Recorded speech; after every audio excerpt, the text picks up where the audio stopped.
Hey, so I feel like I actually get a really great setup because even though it snowed today, the sun is shining, it's very bright. I'm able to open my windows and get a really nice lighting in my room. This is very rare for me to be able to get such great lighting for my videos, so I'm really grateful. Um, I just wanted to share this book that I have because it is such a beautiful, lovely book. I just want to share it with you guys. But first, I wanted to talk a little bit about this Bella Grace magazine and how amazing it is. I saw this quite a while ago at Barnes and Noble. I want to say last spring or last summer. And I was captivated by the cover of it. It was so beautiful. But I didn't really quite know what it was. I never really picked it up. But every time I walked by it, I was like, I want to know more about this. And I didn't really um, think about it too much, except for when I went in there. And then I watched a video from one of my favorite YouTubers recently, or at least maybe a month ago. And she was talking about this because she has a subscription to it, which I would love to have, but I don't know if I will or not. I kind of like I kind of like the idea of actually going the ritual of going to a bookstore and picking something up, and more on that in a minute. But anyway, she had this magazine and she was sitting down having a cozy day and looking at it, and it looked so lovely. And so one day when I was out at Barnes and Noble, I was like, I love this cover. Look how beautiful it is. And it reminds me of where I live in the Pacific Northwest because of the rain. And so I picked it up, and I was so glad I did. Like, I picked it up the weekend or the week of when I was going to have my baby. And so I took it to the hospital with me. Actually, I read it the night before, and it really calmed me down. And took it to me to the hospital. It was a nice, very comforting thing. And even though I didn't read it as much as I would like to because I was in a lot of pain and dealing with a new baby, I just having it next to me, knowing it was there, was comforting. If that makes sense. I did read it a little bit, um, and skim through it, but it's just so amazing. Like, it is exactly what I'm looking for as far as this new year and lifestyle change. Um, so let me just see here. Just thinking about reading the reading this part of it, the editor letter. It says, I'm a creature of habit, someone who thrives off of routine and familiarity. I always have been. Sure, I vow to friends I'll watch the new TV show or movie they're raving about, but in my heart I know that when I do grab my remote, it will lead me to an episode of Friends or Gilmore Girls that I've watched so many times I can recite it from start to finish without missing a line. And when Sunday morning rolls around, I don't have to think twice about where my husband and I will go to eat and cheer on our favorite football team. It's a place where we're greeted with enthusiastic hellos from the same people we see there every week. A place where everyone really knows your name. Our very own cheers. It's not that I don't like anything new. I love trying new restaurants and visiting new places, but nothing can compare to the re experiencing of the things that never fail to bring me a feeling of comfort and happiness. As life gets busier and has the tendency to feel heavier and heavier, I believe maintaining my love of the familiar has helped me cope in a lot of ways. It's comforting to know that most Saturday nights I'll be staying in and watching silly YouTube videos while eating takeout. Being able to pull up an episode of a beloved TV show that never fails to make my my smile brings levity to my days. We're endlessly told to do what brings us joy, and I'm thankful to know exactly what those things are. It's pulling on my gray fuzzy socks, and at the end of a long day, it's having a favorite seat at the bar in my husband's restaurant. It's knowing that despite picking up a heart-pounding thriller to read on occasion, I'll be happier losing myself in a cozy mystery that has a very punny title and way too many mentions of over-the-top baked goods. It's drinking my morning coffee from a mug with tiny flowers on it because everything tastes better sipped from it. You might find this all a little silly, but I'm a firm believer in clinging to whatever brings you joy. There's so much negativity in the world that it's vital we take note of these things and try to experience them as much as possible. So tell me, fellow creatures of habit, what familiar things bring happiness and delight to your days. My best, Kristen Hammonds, Editor-in-Chief. Now, when I read that, I had like shivers. I was like, oh, yes. Comfort, joy, familiarity, self-care, accepting that it's okay to love these things and to love the ordinary and find joy in ordinary things. All of this is what this is about, and I'm so excited about it. And so it's just everything's so beautiful about this magazine. The stories are beautiful and heartfelt. I've read about 4, I think, or 5 of the stories. I still have a whole lot more. But it's really about slowing down and noticing details.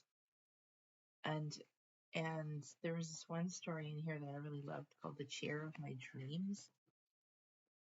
And it reminded me, I searched for my chair. Well, I have a blanket over now, but it is orange for my chair.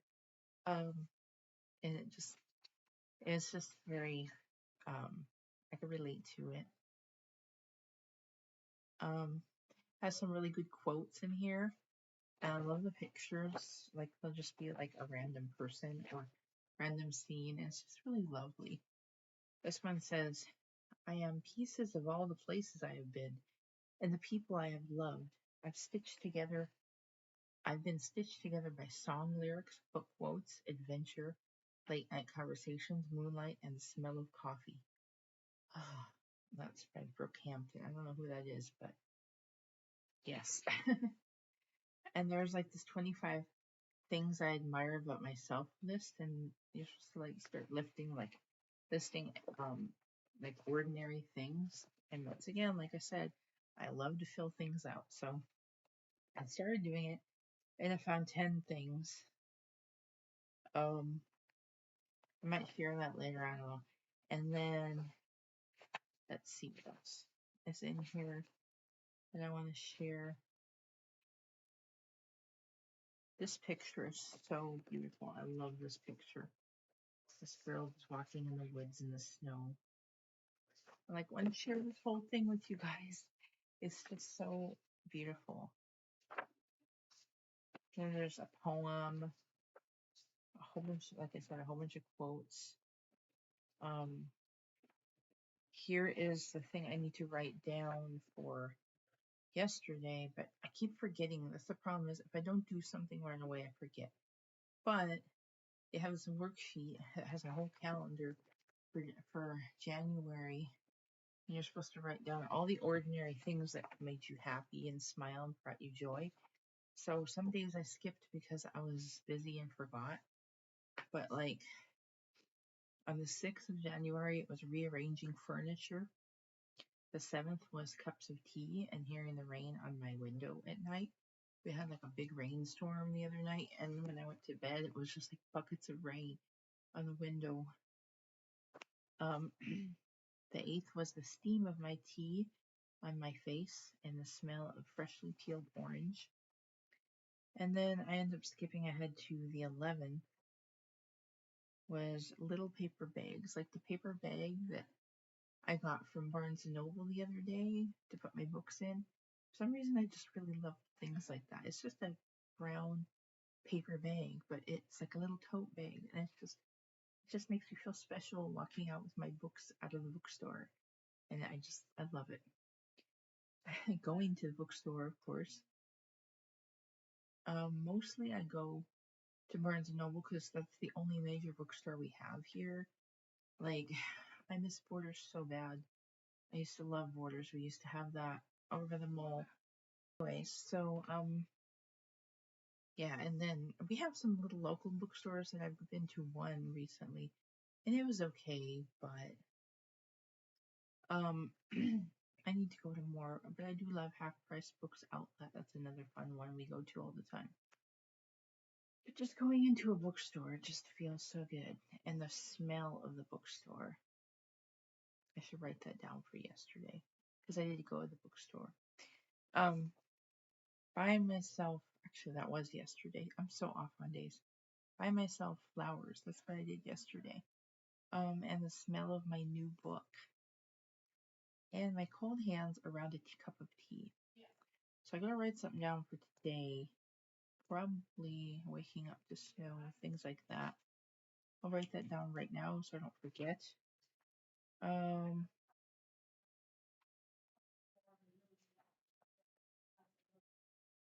pen does not work.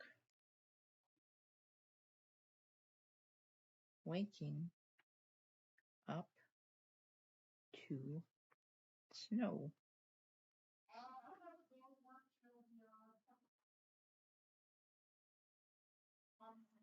So I haven't really gone, I just kind of flipped through the rest of the book, but I can see that there's more worksheets and lists and fun things to do. There's beautiful stories about people. Phone.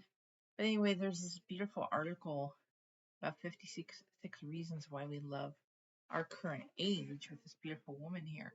And I'm happy to read that sometime because, like, I'm getting up there in my age and I hate that, but I'm trying to embrace it at the same time. Like, I'm 47. I don't know why I'm getting emotional about it right now, but I had, I'm sorry, I'm just so distracted by that conversation. I had my children a lot older because, well, that's just how life worked out. And so this will be nice to read about this and see how I can relate to some of these women. I would say this is more all right. Guys could read this magazine too and get as much joy out of it, but I do see that it is kind of um geared toward women. So look at this cool picture. Hold on. Of a frog. So whoever, it's for anybody. But I'm just saying it kind of seems very feminine. I love this picture so much. The books and the clock. It's just a wonderful magazine, and I definitely plan to get one when the next comes out. I think they come out quarterly, so I don't know if it'll come out in spring or summer. I'm really not sure, but I'm so excited about it. And there was as I was saying, yeah, I could get a subscription to this, and it'd probably be pretty costly, but it'd probably pay for itself considering these are $20 a piece. And it's kind of expensive, but for the bulk of what it is and how much joy it brings me and how it's like a workbook too, it's so worth it. But as I was saying is, okay, so I recently have been really considering doing the book of the month club because a lot of the YouTubers that I watch, um, they advertise the book of the month club, and you can get like the first book for $5. But then, all right, one, I'm a cheapskate. Two, I had another reason.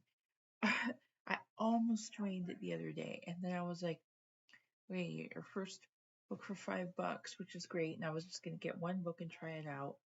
But then it said something about charging $16.99. I was like, wait a second, do you have to pay for the subscription and the books? I don't understand how that works. And so I was like, I'm not ready to shell out that much money for this. And then I was thinking about how I love the event.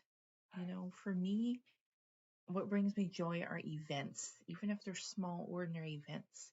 Going to the store, going to the bookstore, going to a special place, that I know I'm gonna go either look at stuff or purchase something, and it's just like an event to me, like especially the bookstore. Like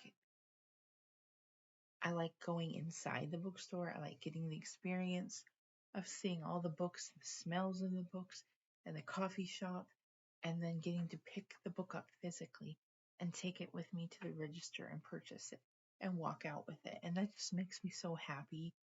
Buying things online is great, but there's just something about actually tangibly getting it yourself that makes it just that much better. So that's why I don't want to get a subscription. And that's why I feel like I'm just gonna, instead of doing a book of the month club, just get suggestions and also find my own books, that I want to read. So anyway, enough about all of that. I'm gonna get back to this beautiful, beautiful Dracula book that I want to share. This is Bram Stoker's Dracula, which I said that I have a little copy like that big, and I'm not even sure if it's a condensed version because I honestly haven't read it yet. I'm very familiar with the story.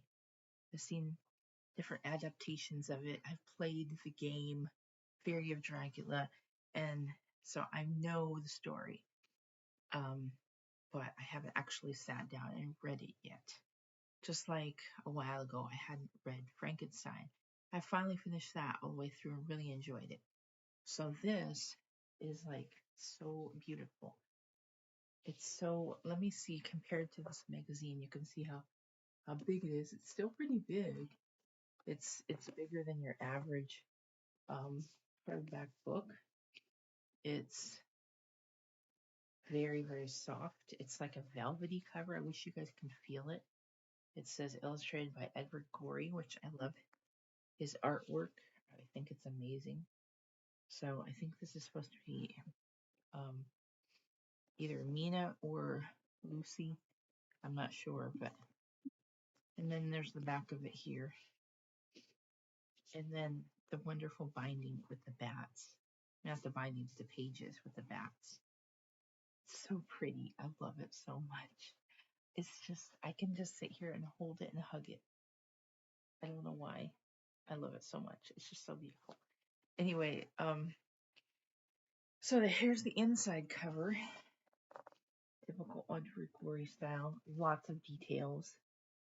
Little creatures and things. I love this little plague doctor up there. It's so cool.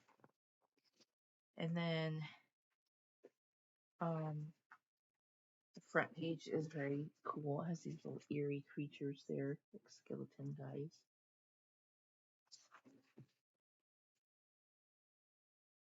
So it has a list of illustrations, and then introduction, and then Dracula's guest prologue to Dracula, Dracula notes to the text of Dracula, and then it has the story, and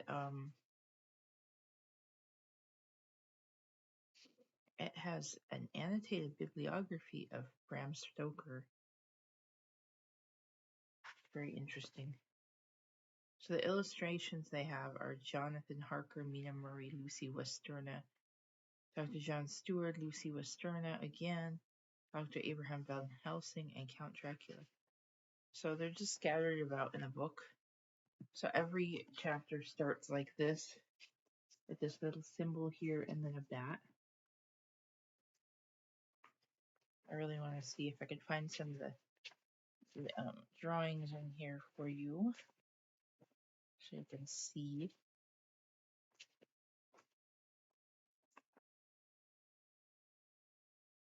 Wow, that's a very long intro, and then it has, it finally says Dracula after so many pages. And then on the inside of that page, there's table of contents that talks about all the chapters of the story. Let's see, here's a drawing of Jonathan Harker. So that's the first chapter is about Jonathan Harker's journal. Second chapter too. And up into chapter 3. So yeah, a lot of it is his chapter 4. A lot of it is it's basically told by that part of the story is Jonathan Harker. Oh, I feel like the sun went down or away. Like it got really dark in my room somehow. This sucks. I don't know whether it's my computer or what. There we go. Anyway, and here's Mina Marie right there.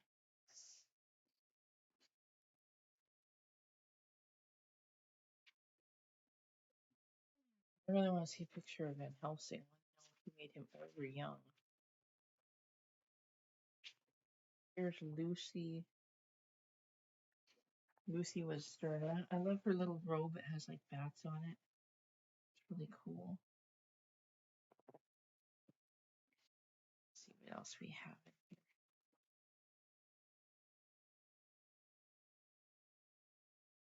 here. Oh, why am I doing this? I'm so stupid. I just realized something. When I was reading you guys that list of illustrations, it tells you what page the illustrations are, and here I am flipping through all the pages. All right, so let's look at page 145. Duh. Dork. 145 has Dr. John Seward. I'm saying it right, Seward. And then page, we won't look at Lucy again, unless, well, we'll see if she looks different. 193.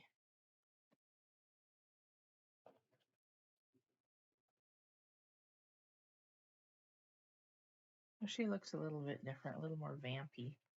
She's got like lots of eyeliner on. I like how it almost looks like a 1920s style of the characters. And then Renfield. R.M. Renfield on 231. This is much better. I'm glad I didn't realize the mistake that I can just flip to the page. Thank God for tables of contents, right? He looks so funny. He looks exactly like he would look. Oh, the sun is too bright now. Let's see. Like, his face is like pathetic and he's all tired and stuff. I mean, Dracula's assistant. I like his striped outfit. It's so funny he's got like sneakers on, like high tops. So juxtaposed the rest of the style of the book. Then we got, oh, okay, Van Helsing is coming up on 311. Oh, they did make him like an older guy. Gosh. Brightness, you can't see their faces. This sucks. All of a sudden it got very bright. Maybe if I move the camera. There we go, you can kind of see his face better. And then lastly is a picture of Count Dracula. Even though we saw him on the book. Let's see if there's a different picture of him. It's just showing that exact one that's on the back of the book. Right there with him with his cape. So yeah, this is such a lovely book. Best thing about it, other than how beautiful it is that I got it on sale. And it makes me so happy. So if you are at all interested in purchasing this book, I would say go now. I mean, I'm sure you can look online and see if there's anywhere else that has it cheaper. But this is a $40 book. And I can understand why, because it's a beautiful version of Dracula. And I got it for $28 because I have Barnes & Noble premium membership with my husband, and it's like 10% off, and then I think you get extra or something off with hardcovers. Plus, it's on sale right now. I even know it's online. It's on sale for like 30 something. I think it was 31, maybe. Yeah, I think it was $31. So yeah, and if you like the experience of going into the bookstore and picking up physically, like I do, I always suggest going in there. And I actually asked the guy, I was like, this is on sale online. Is it on sale in the store as well? And so he was like, let's see. And yay, it all worked out. So I'm just so happy with this. And I just wanted to share it with you guys, and hopefully you enjoyed it too. And that's basically all I wanted to share today. Talk to you guys later.